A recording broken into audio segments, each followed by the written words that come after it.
Bonjour à tous, aujourd'hui on est avec le GLB, un des nombreux SUV de la famille Mercedes. Alors d'après son nom GLB, on se dit qu'il doit se situer entre le GLA et le GLC. Du point de vue des dimensions, c'est vrai, puisqu'il me fait 4,64 m, ce qui le place effectivement entre le GLA et le GLC, mais c'est pas comme ça qu'il faut le voir. En fait, il faut le voir comme une sorte de GLA rallongé qui peut embarquer 7 passagers, un peu comme le Tiguan Allspace par rapport au Tiguan, ou bien le 5008 par rapport au 3008. Mais là où un 5008 et un 3008 sont très proches au niveau de la face avant, le GLB, lui, a un design assez différent de celui du GLA. Il est plus anguleux et d'ailleurs, il rappelle un petit peu le GLK, qui a aujourd'hui disparu, un petit peu arrondi quand même. D'autres diront que ce GLB, dans sa forme générale, évoque un petit GLS. Mais comme je vous le disais, ce GLB, en fait, c'est un GLA rallongé, donc il partage avec lui sa plateforme, et donc celle de la classe A. Et donc notre modèle d'essai, c'est un 200D, donc un diesel de 150 chevaux. Il est ici en finition Progressive Line, qui constitue sur le GLB l'entrée de gamme.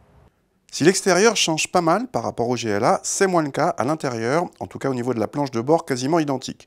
On retrouve donc la double dalle numérique du plus bel effet, les 3 aérateurs ronds, chromés, les divers menus accessibles soit directement et de façon tactile à l'écran central, soit via le touchpad central ou via les touchpads du volant. La présentation est plutôt flatteuse, mais sur cette version Progressive Line, il faut piocher dans les options pour avoir un accès et démarrage main libre, un régulateur adaptatif, Android Auto et Apple CarPlay ou la surveillance des angles morts. À l'arrière, on trouve une banquette coulissante qui, reculée à fond, permet d'accueillir généreusement 2 adultes, mais la spécificité de ce GLB vient évidemment de sa 3e rangée de sièges livrée en série. Le basculement des sièges de rang 2 laisse un passage plutôt étroit pour accéder au fond. Une fois installé, non sans avoir avancé partiellement la banquette centrale, les passagers du rang 3 sont comme souvent à l'étroit. Mercedes précise d'ailleurs que les places du fond conviennent à des passagers d'au maximum 1,68 m. Pour le coffre, c'est la déception. On s'attendait à un volume de chargement proche de celui des 5008 ou Tiguan Allspace, qui dépasse chacun 600 décimètres cubes, banquette reculée. Or, nos mesures indiquent 429 décimètres cubes, banquette reculée sur le GLB, soit 200 décimètres cubes de moins. C'est beaucoup. Qu'est-ce qu'il donne ce GLB sur la route? Alors, notre modèle d'essai, il a des roues de 18 pouces, pas de suspension pilotée, et alors plusieurs bonnes surprises en fait. D'abord, on a un bon niveau de confort, ça filtre bien les inégalités. En ce sens, c'est parfaitement cohérent avec la vocation familiale de la voiture. La bonne surprise, c'est qu'en plus, c'est pas pâteau. C'est-à-dire c'est quand même un engin qui commence à être assez grand. Il est aussi lourd, on l'a pesé à 1800 kg, donc on aurait pu s'attendre à quelque chose d'un peu péniche.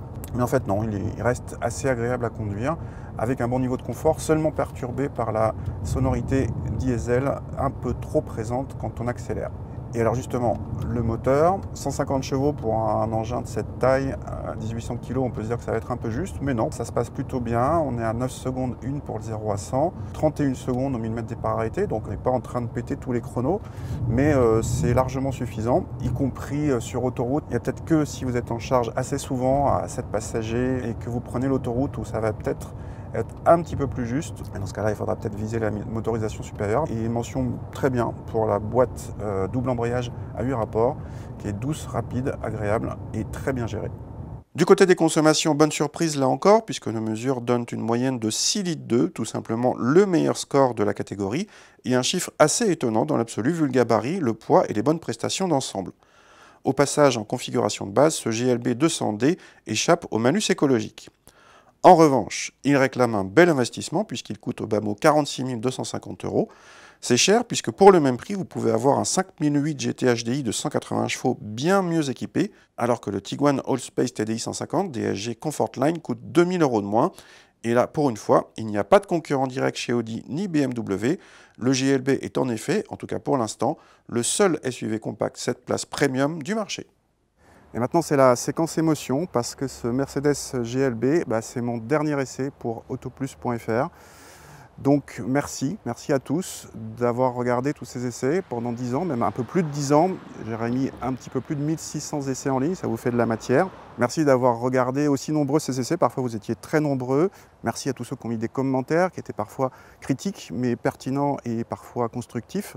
Merci aussi à tous ceux qui nous faisaient des compliments, ça fait chaud au cœur, ça fait toujours plaisir. Merci à Benjamin qui est en train de filmer et qui fait aussi les montages. À la rentrée, il va y avoir, paraît-il, d'autres essais, peut-être sous une nouvelle forme. D'ici là, bonnes vacances à tous, pour ceux qui n'y sont pas encore ou qui y sont déjà. Bon courage aux autres et ciao, bonsoir.